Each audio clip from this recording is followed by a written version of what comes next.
Olá pessoal, Matheus aqui e hoje vamos falar sobre o drama do Credit Suisse, sobre a resiliência do Ibovespa e sobre a narrativa otimista sobre uma possível reversão do Fed. Então começando aqui o primeiro assunto do dia, Credit Suisse. Vai ou não quebrar afinal de contas?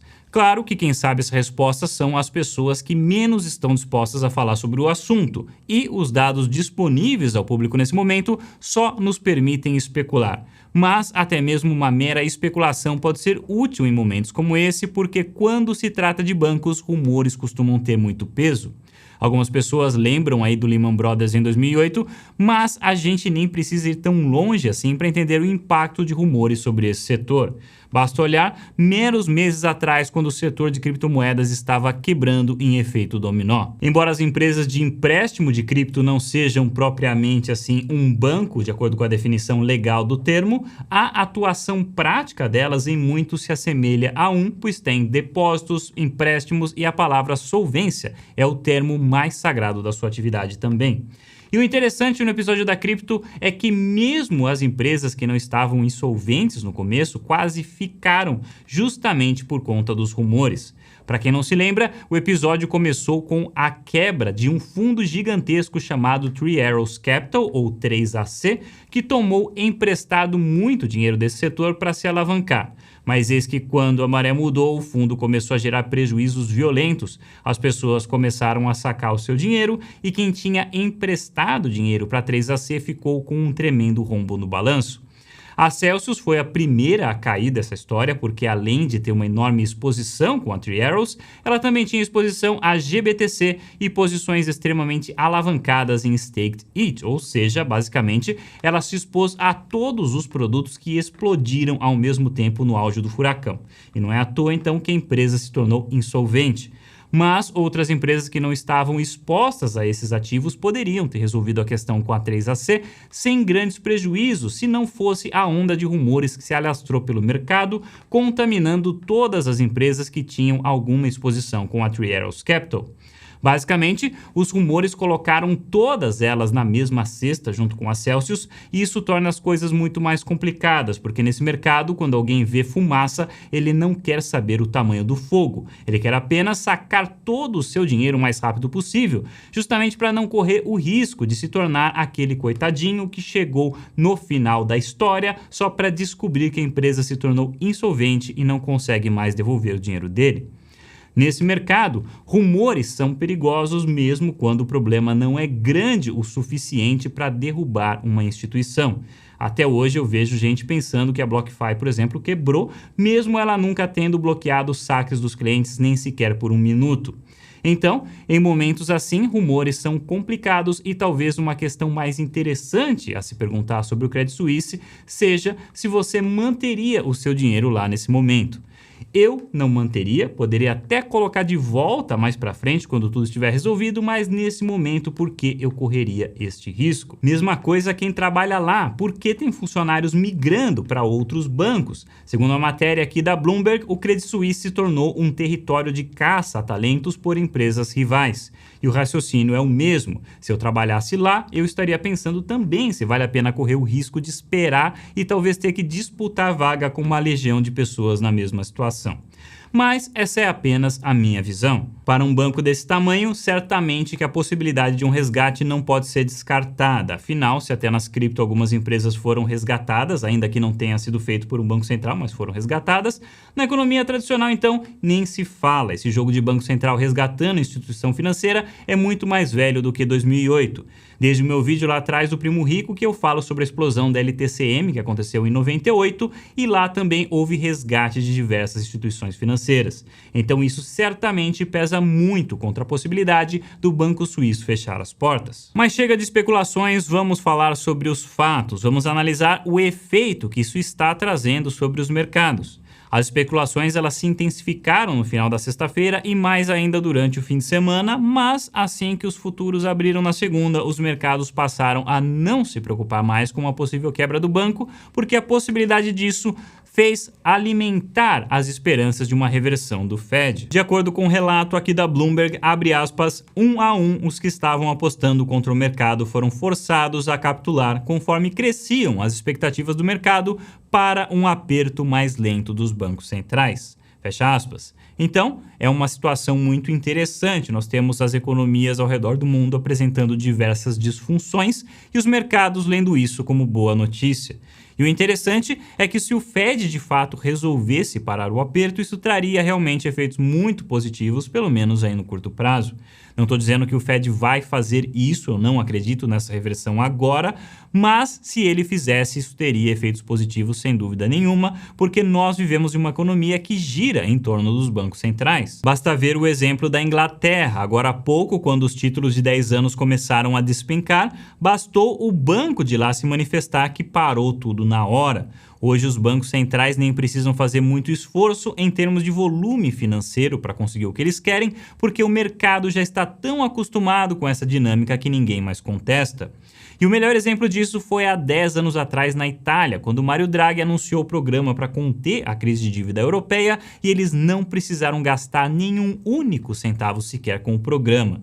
Bastou mostrar para o mercado que eles estariam ali para socorrer e pronto, já gerou os efeitos desejados. Então, se os bancos centrais quiserem reduzir o aperto, os mercados vão subir sem dúvida nenhuma. Se eles quiserem socorrer algum banco, acho difícil imaginar esse banco quebrando, tudo isso é fato, mas a grande questão é qual a real chance do Fed resolver reverter a sua tendência agora. A narrativa dos otimistas é simples. O pânico nos mercados acaba quando o pânico dos dirigentes começa. Ou seja, quando o pânico se tornar tão forte a ponto de chegar nos dirigentes das nações, os bancos centrais não teriam outra opção além de amansar. Neste momento, nós temos uma crise na Europa, uma crise de confiança na Inglaterra, estamos na iminência de uma recessão nos Estados Unidos, mercado imobiliário por lá também dando sinais de que vai cair de forma mais expressiva no que vem. Temos também o petróleo voltando a subir, porque na quarta-feira o pessoal da OPEC se enfezou com a política do Biden de vender suas reservas para conter o aumento dos preços, então eles resolveram cortar a produção para equilibrar a conta. O Biden tentou de tudo para impedir que isso acontecesse, porque a inflação lá já está alta e ele tem as eleições midterm muito em breve, mas os esforços não deram em nada. O petróleo já subiu 10% só nos últimos 4 dias e as projeções para o final do ano estão novamente em torno dos $100. Dizem que isso está incomodando tanto o Biden que, segundo o Wall Street Journal, a equipe dele estaria até pensando em reduzir as sanções contra a Venezuela para conseguir aumentar a oferta com o petróleo de lá. E claro, tem as especulações de que algo importante estaria para quebrar na economia e também os rumores sobre o Credit Suisse. Tudo isso alimenta a tese dos otimistas de que algo deveria ser feito para impedir que o pior aconteça. Ao mesmo tempo, nós temos novamente, talvez aí pela 10ª vez já nesse ano, nem sei se é a 10ª, já perdi a conta de quantas vezes os economistas erraram projetando inflação esse ano, mas enfim, temos aí novamente os economistas estimando que a inflação irá cair daqui para frente e estamos vendo também isso ser precificado nos títulos de proteção contra a inflação, as chamadas TIPS dos Estados Unidos. E muitos estão lendo então este cenário como sinal de que o Fed não só precisa, mas já inclusive poderia desacelerar o ritmo para evitar o agravamento da situação.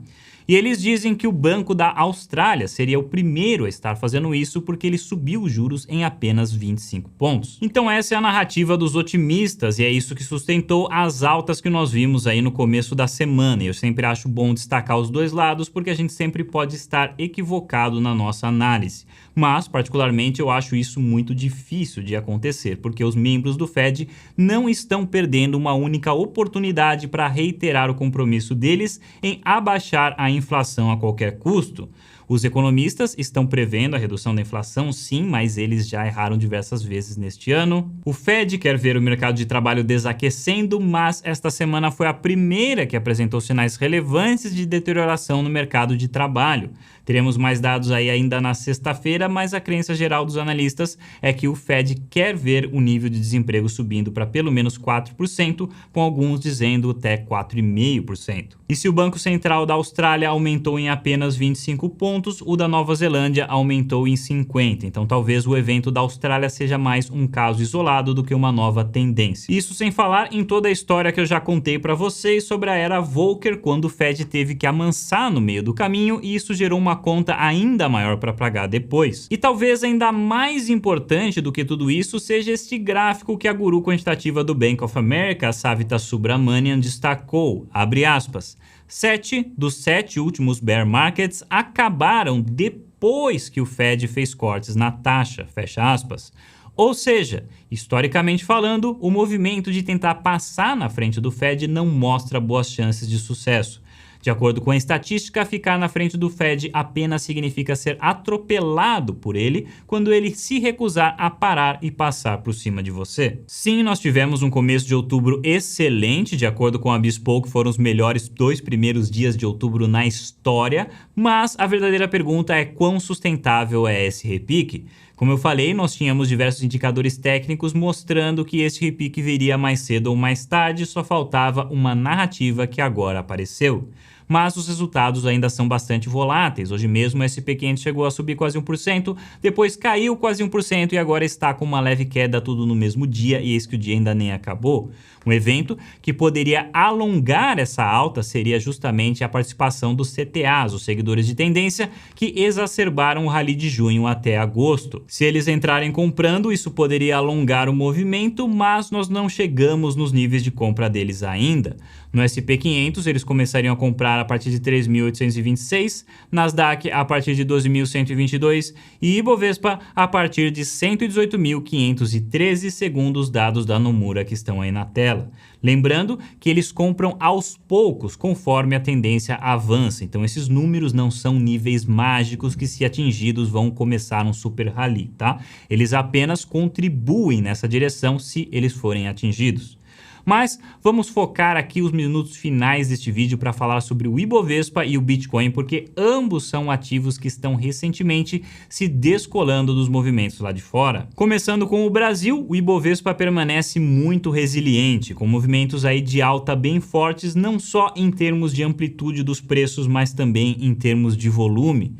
E vários fatores estão contribuindo para isso. Além do bom humor lá de fora, no começo da semana, nós tivemos também o resultado das eleições que agradou os mercados. Quem é de esquerda vai dizer que é por conta da liderança do Lula, porque na época dele houve muito crescimento econômico, e quem é de direita vai dizer que foi a eleição de uma bancada de direita muito representativa, o que reduz muito a chance de medidas radicais da esquerda, mesmo se ela obtiver vitória na corrida presidencial. Independente dessa reação favorável dos mercados, eu continuo sustentando que a Selic está me pagando para esperar. O cenário externo continua muito incerto e eu pessoalmente prefiro entrar quando a parte mais relevante dessa incerteza já estiver dissipada. Tem gente que comenta nos vídeos que cravar fundo é impossível, então só para esclarecer, o objetivo, pelo menos para mim, não é cravar um fundo, e sim identificar quando ele já ficou para trás com um bom nível de certeza. E para terminar, outro ativo que tem apresentado maior resiliência em relação ao cenário externo recentemente é o Bitcoin. Semana passada eu mostrei para vocês o relatório da Glassnode indicando que o nível de BTC com holders convictos atingiu o patamar recorde de 62% e que isso explica a resiliência recente da moeda. E agora, essa mesma casa de análise destacou o Powell Multiple, o índice que mede a capitulação dos mineradores de BTC, que mostra agora que houve esse processo de capitulação e que historicamente rallies tendem a se seguir depois. Ela também destaca que o Bitcoin está estável demais recentemente e que períodos assim historicamente antecedem movimentos muito amplos, seja para baixo ou para cima. Se o movimento que vier for para baixo, eles estimam que movimentos significativos nessa direção colocariam a moeda abaixo do seu custo de mineração, trazendo um profundo estresse para os mineradores e talvez uma nova capitulação. E aí vale aquele cenário que nós discutimos da última vez, com o BTC indo para casa dos 15 ou até 12 mil, conforme disse a Glassnode no seu relatório anterior. E por hoje é isso, pessoal. Muito obrigado por assistirem. Se inscreva no canal para mais vídeos como esse e a gente se vê no próximo vídeo.